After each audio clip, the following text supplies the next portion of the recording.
Hello friends, aya n'andi mafaranga tugiye kubikuza, ariko mbere na mbere ngiye kubanza mbereke uburyo bayakonvata. Hano murabona ari muri USDT, ariko hari igihe batari muri USDT ari muri Bitcoin. Hari abagize icyo kibazo rero bari kujya kuyabikuza bagasanga biri kwanga, kubera ko ari muri Bitcoin. Uraza hano rero kuri convert, uraba ukanze hariya hejuru kuri profile, uza hano kuri convert. Numara gukanda kuri convert, murabona hano hari USDT na BTC.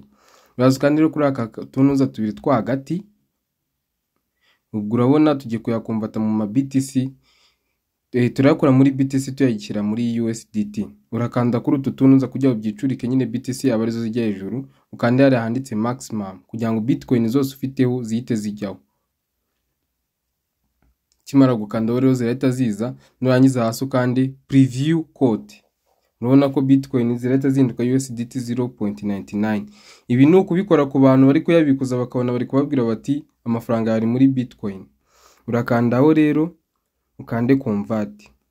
Ikindi kandi mbibutsa ko nakoze group ya WhatsApp, ubwo link murayisanga muri description yino muri comment nayipininze. Murabona amafaranga yacu turayakonvatinze.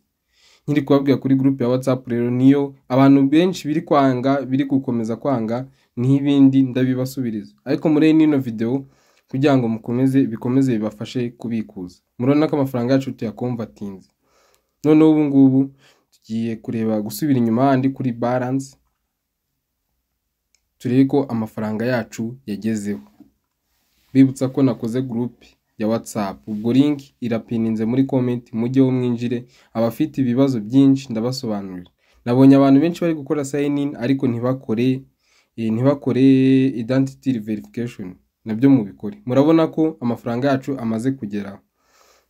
Amaze kugeraho rero ubwo tugiye kuyabikuza. Uraza hano kuri P2P trading. P2P trading nkuko mubisanzwe mubibona muri video zisanzwe, urakanda kuri sell, uze ushake umuntu uri munsi y'amafaranga, uri mu mafaranga wenda guhera ku 1300 haba ari we ukubikuriza. Guys, abantu verification biri kwanga, mwinjire muri group ndababwira uko bigenda, nababwiye kushyira mu mutwe wawe. Urakanda hano kuri sell rero, kandi link yo kwinjira nayo iri muri video zashize. Ukanda hano kuri maximum amafaranga yawe yose ajyeho nkuko ushaka kuyabikuza nyine ukande sell. Ibi ni nkaho ndi kubisubiramo kuko biri muri video n'ubundi ziheruka nashyizeho. Ukande sell, kubikuza akajya kuri momo yawe ni ibintu byoroshye. Hano no kuverifyinga passkey kugira ngo nyine murabizi ko bafite security ya danger. Mubagiye kuzaho fingerprint unyishyizeho, birarangiye. Kande sell rero. Nyuma gukanda sell, nubona bari kumbwira bati za warning baguhereza iyo umaze guseringa. Ubu ngiye gutegereza message ya momo. Umaze guseringa utegereza ko uriya muntu ayohereza. Murabona amaze kuyohereza. Icyo ngiye gukora rero, ngiye gukora release nkuko nsanzwe mbibereka muri video zabanje. Umukorera release kugira ngo ari amafaranga ave kuri account yawe ajye kuri account yiwe.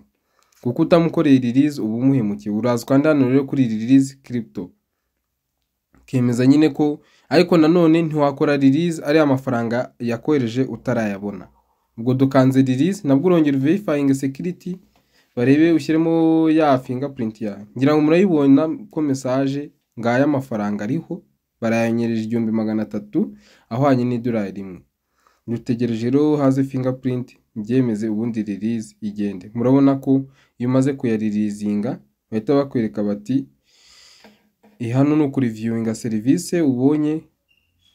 Urandika nyine uvuga ko uriya muntu agwaye service nziza kuko we ahise anayatwishyura vuba, abikoze vuba. Murabona ko tumaze kugurisha $1 ku mafaranga 1368. Abatari kubibasha bino nabo mwinjire muri group ndabereka ubundi buryo tubigenza, tubikurikirane neza. Thanks rero, utakora subscribe nayikore. Uhure muri video itaha.